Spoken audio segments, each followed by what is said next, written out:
Some people choose to do ordinary things. It's a choice. People are born with talent. Talent can get you in front and give you a head start, but it's not what crosses the finish line. Top leaders, meaningful conversation, actionable advice, bulldoze complacency, ignite inspiration, create impact. Produced by Southwestern Family of Companies. This is the Action Catalyst. Financial goals are personal, so your wealth management plan should be too. At Lighthouse Wealth Group, we strive to do the absolute best for our clients. In fact, it's at our core. Whether it's business or estate planning, retirement, and more, we're with you through every phase of life, always adapting to serve you better and offering proactive options to help you meet your needs in a way that makes it as easy as possible for you. We do the legwork so you can focus on what matters most. Wealth management isn't just our job, it's our passion. We help you understand your options, the pros and the cons, so you're empowered to make the most informed choice for your circumstance. Our whole dedicated team collaborates on finding the specific solution for your situation with a continuous commitment to learning and improvement and an insatiable desire to succeed, not for us, but for our clients, our community, and our families. Lighthouse Wealth Group, a beacon for your financial journey. Learn more at lighthousewealthgroup.com.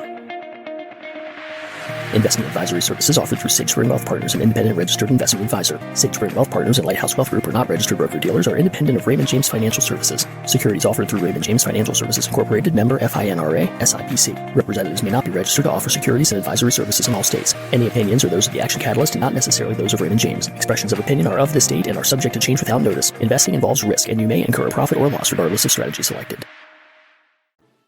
On today's episode, guest host Stephanie Moss speaks with Tommy Doerfler, a CPA, CFP, and CEPA, who acts as the Senior Wealth Advisor for Lighthouse Wealth Group and Senior Executive Vice President of SageSpring Wealth Partners. His mission is to partner with clients in setting goals and developing their comprehensive plan to safeguard their security and assets. Tommy also has an interesting path to his present career, as you'll soon learn about. We hope you enjoy.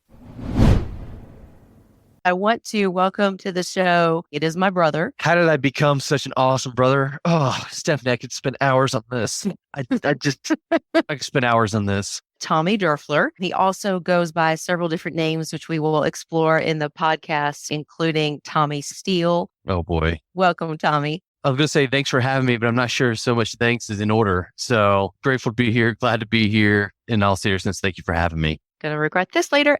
Part of the reason why we wanted to bring you on is you do have a pretty interesting story. At 25 years old, you were a college dropout, traveling the country as a drummer in a band, and now today running an incredibly successful wealth management practice. So love to hear a little bit about that journey from college dropout, long hair, hippie to the man you are today. Yeah. So to back up for a second, I mean, growing up, very shy kid. I actually remember a family member of ours saying, Tommy, I thought you were mute when you were younger because you never said anything. Very, very shy kid and just kind of watched people and really just kind of observed my surroundings. And so in high school, I was never scholastic whatsoever. So it was always, to me, school was what you did from, 7:30 to 3:00 or whatever it was. And then once the bell rang, you got to do what you really wanted to do. And so for me, that was playing music and playing drums. And so, I just kind of pursued my passion and really just kind of pursued the emotion of playing music. And so, of course, you graduate high school, you go, and I went to East Carolina University in Greenville, North Carolina, majored in music performance. So got there, still a pretty shy kid. They really prepped you for more of the orchestral route and going into a symphony. That's not really where my heart was at. That's not where my desire was at. I did that for about 2 years, and it took me 2 years to realize, yeah, this is not what I want to do. That's when I had a great sister of mine say, hey, if you really want to cut your teeth at this thing, why don't you come to Nashville, kind of see what you're made of. So when I moved to Nashville, I really, I kind of worked this day job, 8 to 5, just to pay the bills and so on. But, at night I'd go out and check out the local scene, go down to Broadway, just try to conjure up enough courage to go introduce myself to the musicians that were playing on stage. I really kind of put myself out there trying to meet people, and finally got a phone call and said, hey, we want you to audition for a band. We're kind of a local cover band and we go play a bunch of different places. And so at that point, I had not really studied country music at all. And so I grew up listening to rock and funk and whatever was hip at the time and jam bands and so on. And so when it came to learning country music, I was like, man, this is way outside my comfort zone. And so I went to the audition and I practiced as much as I could. And they said, okay, we think you're pretty good. And, we want you to join the band. And I thought, okay, I made it. That's it. I made it. I hit the top. This is awesome. Things are going really well for me. I remember traveling, and one year, I think I traveled like 200 to 250 dates out of 365 days. Me, 4 other guys, all traveling around the United States in this little conversion van with a U-Haul behind us with all of our gear in there.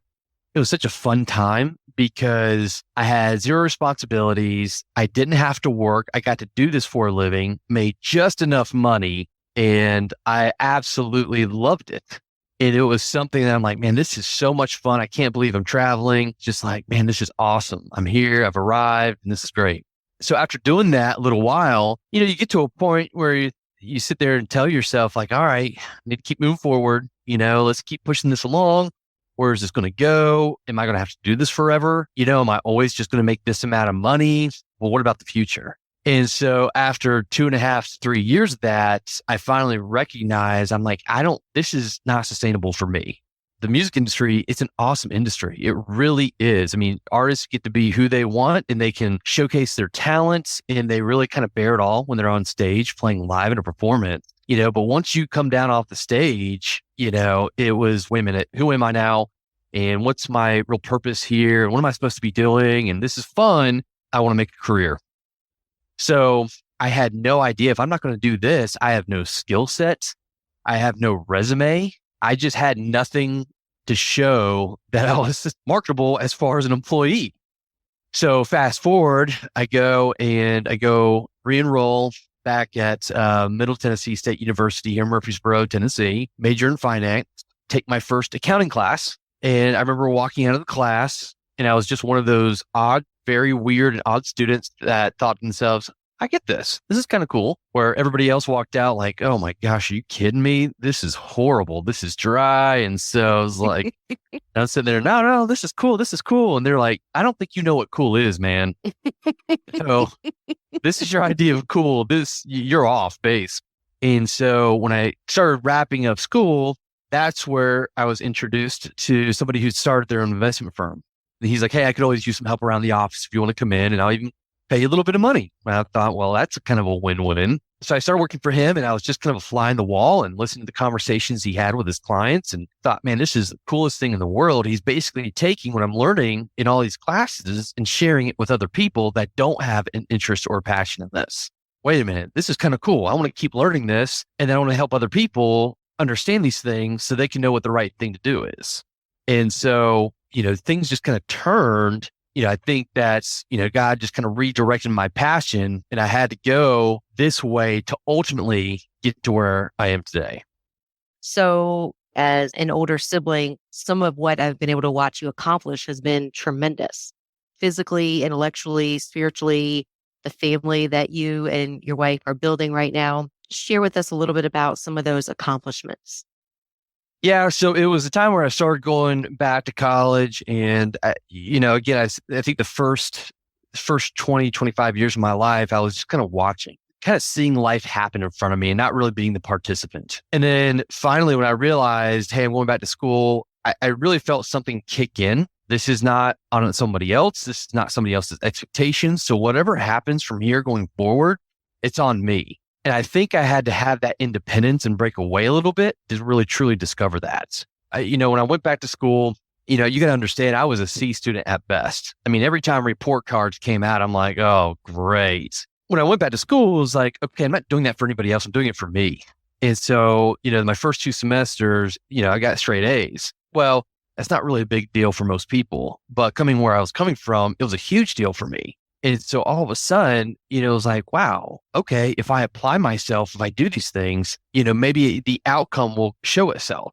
I want to go after the CPA exam. I've never done that before. Let me go after that and, let me see if I can pass that. Eventually passed all 4 tests, right? And it was like, what else can I do? What else can I do? I started getting some confidence, and then it was like, same thing physically. I remember thinking to myself, man, it'd be cool if I could do a half marathon. That sounds pretty cool. I think that would be something I wonder if I could do. Trained for it, studied about it, and then did it. I didn't score great. I didn't have the best time by any means, but it was just something that I felt like, wow, I accomplished. Then it was like, let me do another one. Let me do another one. Let me do another one. Okay, let me do a full marathon. Let me see if I can do that. Then it was, okay, I want to do some of these endurance events. There's a 12-hour long endurance event. Let me see if I can do that. Okay, let me try another one. Let me try a 24-hour endurance event. Now let me see if I can do a 50-hour, no sleep, brutal. And every time my limiting beliefs shrank and my confidence grew. I just kept going. And so in my 30s, I was really able to increase my confidence, overcome certain challenges that I took on, because at the end of the day, it wasn't on anybody else. It was on me. That is much more of a driver than trying to live up to somebody else's expectations or somebody else's belief system. If you can live up to your own belief system, that is much more powerful than doing it strictly for somebody else. I want to test and see what kind of person, what kind of man I really am. And so by doing these things, I gained a mentor in the process. I learned things about leadership. I learned things about followership. I learned things about, service to others. And all these things almost kind of came together where I could apply all these things, not directly, but indirectly into the clients we serve. Being able to say, okay, I know what I can accomplish. I know what I can do, but it's not about that anymore. It's about helping others be able to overcome their obstacles. And that is extremely motivating to me to be able to see that. So a big part of that is being able to share. We've talked about this before, being able to share what you've learned in the process of figuring out who you were, what you were capable of. So share with us a little bit about some of the things you've learned in this journey so far. Yeah. I think going back and reflecting on this, which by the way, was a little tough. I was super excited to be on the Action Catalyst. And then the reality hit me like, what do I have to say? But I really learned a couple of things and reflected on some things that I thought of that helped get me here today. And one was always be growing and always be learning. You have to be humble enough to be able to say, hey, if you think you're there, missed it, you're done. That's when it's over. So you're never there. And I think a lot of that was just keeping a hold of this childhood curiosity. If you're around kids, if you have kids are awesome because they always have this curiosity, and sometimes it's not very curiosity, some things where they might hurt themselves. But a lot of it is really them exploring their world, exploring their surroundings. And so I never gave up on, leadership. What is that like? How does that work? How do you become a good leader? Followership. What does that really mean? How does that work? Okay. What does it mean to be a good husband, a good father? And I just naturally, learned that, hey, I never want to lose that childhood curiosity. Something else I learned along the way was have a mentor.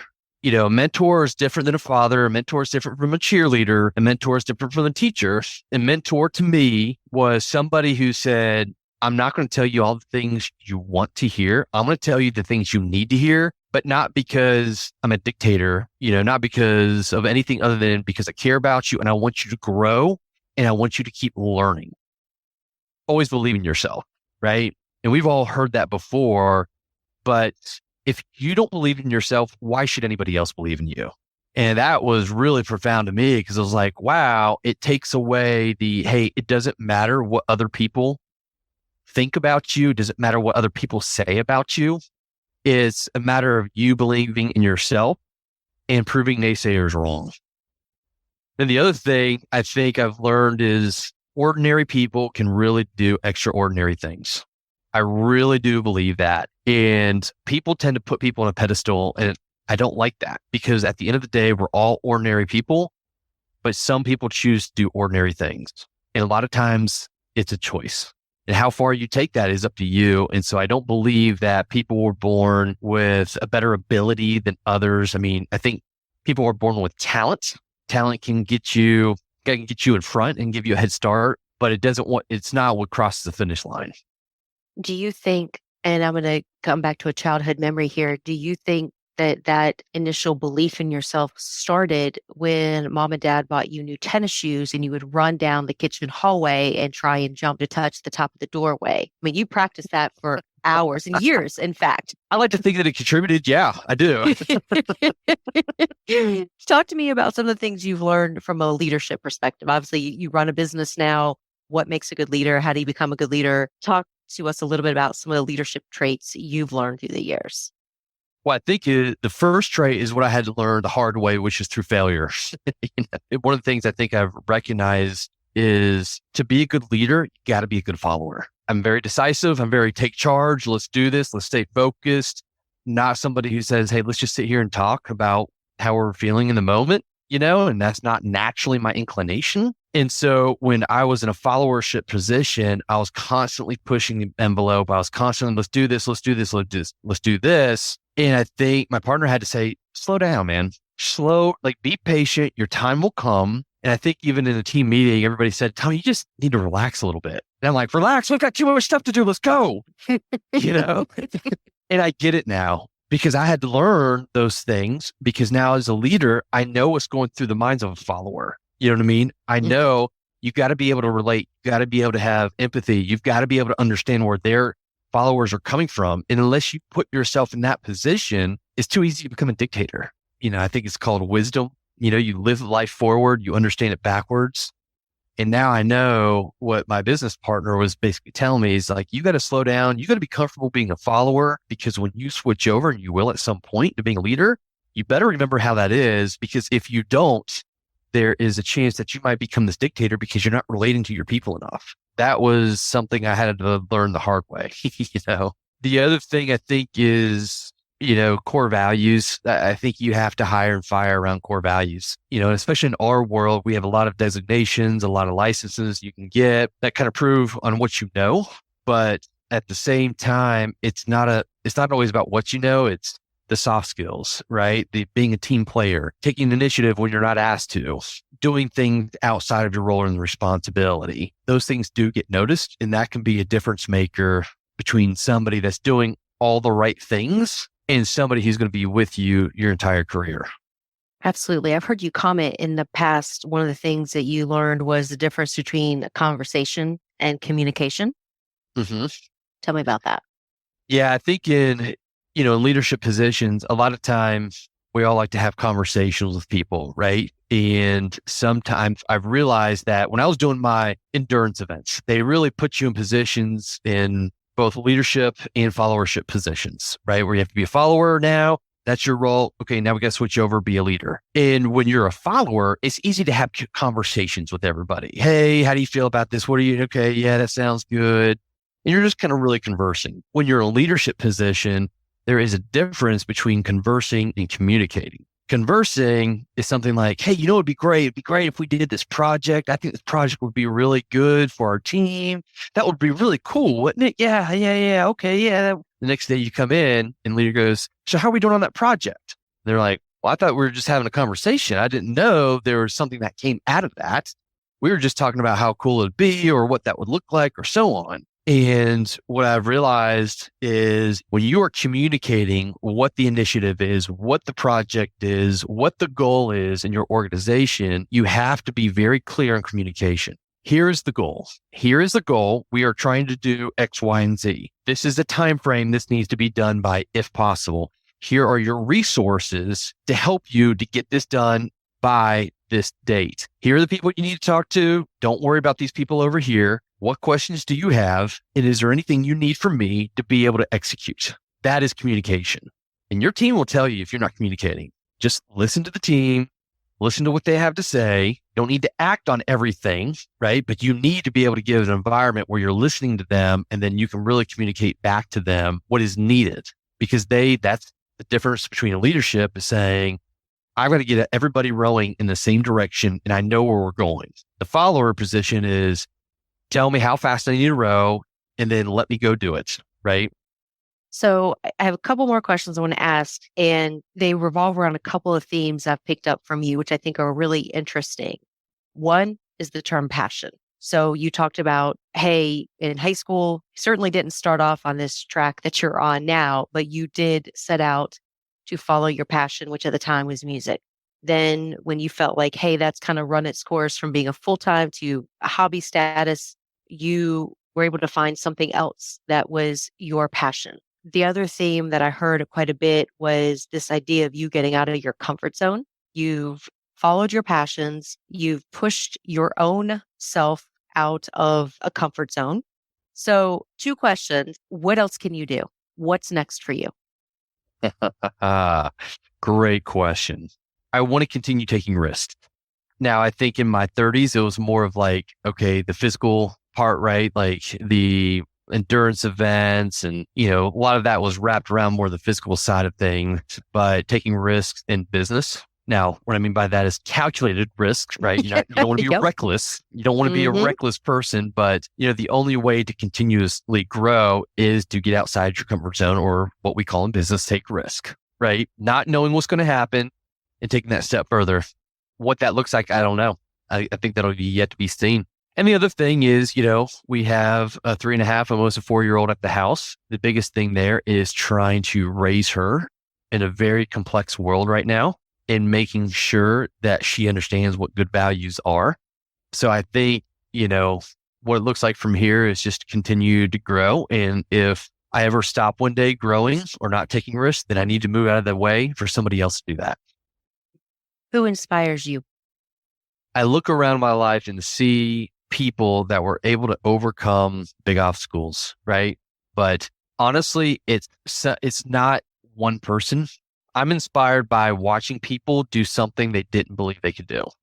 I mean, it makes me want to get up in the morning and just be like, okay, I want to see who can do what and see what they can do on their own. And man, that is what I love seeing that. That inspires me. Okay. Footnotes, if you would. We reference, you go by multiple names, multiple aliases, if you will. So real quick, Tommy Steele, tell us about that alias. All right. I was a drummer in this band that I talked about earlier. And one of the first times I played the gig with them, the lead singer, was doing introductions to all the band members, right? And on my snare drum there, it's a steel snare drum. So it says steel. Well, as you know, my last name is Doerfler. That's not really easy to pronounce when you're on stage and saying, hey, Tommy Doerfler, So he turned around and all he saw was that steel on the drum. And so he said, introducing Tommy Steele. So that was kind of my stage name, I guess. Awesome. You and I are brother and sister. And as we've been recording, mom and dad have actually been here also listening. And mom says, would you please take out the trash? See, no matter what I do, it's just like I have good people around me to keep me humble. And that's what I need. And taking out the trash, man, nothing humbles you more than that. Absolutely. Hey, man, thank you so much for your time and willingness to share some of your story. Very inspiring. Thank you. Well, thank you. Thank you, Stephanie. Thank you for having me on here. This has been awesome. If you enjoy this podcast, please make sure to subscribe. And to stay updated on everything that the Action Catalyst is up to, make sure to follow us on Facebook and Instagram at Action Catalyst Podcast, and on Twitter at Catalyst_Action. And thanks for listening.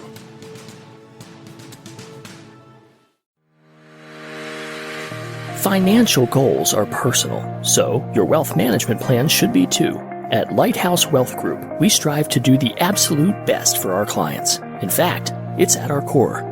Whether it's business or estate planning, retirement, and more, we're with you through every phase of life, always adapting to serve you better and offering proactive options to help you meet your needs in a way that makes it as easy as possible for you. We do the legwork so you can focus on what matters most. Wealth management isn't just our job, it's our passion. We help you understand your options, the pros and the cons, so you're empowered to make the most informed choice for your circumstance. Our whole dedicated team collaborates on finding the specific solution for your situation with a continuous commitment to learning and improvement and an insatiable desire to succeed, not for us, but for our clients, our community, and our families.